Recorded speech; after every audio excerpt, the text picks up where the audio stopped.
Although the USA is the largest country in North America with a population exceeding 300 million people, the largest city in North America actually isn't in the United States. Because if you're to be asked this question, you might think that the answer is like New York with its 8.5 million people, but the answer is actually Mexico City in, well, Mexico, with a population of approximately 22 million people, which is in fact the eighth biggest city on the planet and the second biggest in the Americas, only behind Sao Paulo in Brazil. But why is Mexico City so large, and why does it even exist in the first place? Well, to answer that, we have to go back 700 years to the times of the Aztec Empire when they ruled over this region in modern day Mexico. They founded a city on a lake now known as Lake Texcoco here, and this city was called Tenochtitlan, and it was the predecessor to Mexico City, and it was the capital of the Aztecian Empire, and it had a population of over 250,000 people, therefore making it the biggest city by far in the Americas.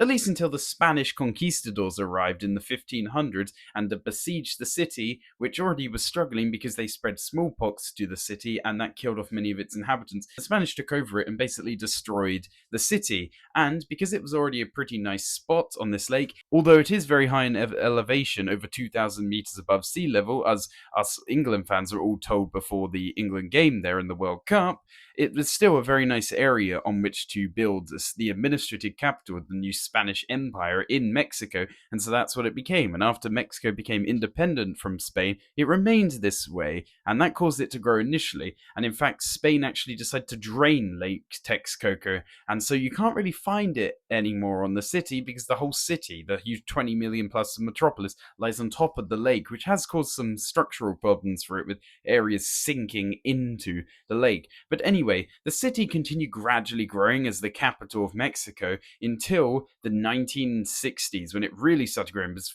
for reference, in 1950 its population was 3 million, and by 1980 it was 14 million, and is of course over 20 million today. And this was because of a huge growth of industry in the city, and many people in Mexico moving towards Mexico City itself to find better employment in huge manufacturing jobs as they started to grow profoundly in the city, and this caused huge population growth for it, which has continued ever since. Even though it is, as I said earlier, sinking, with some parts of the city 50 meters lower down than other areas nearby.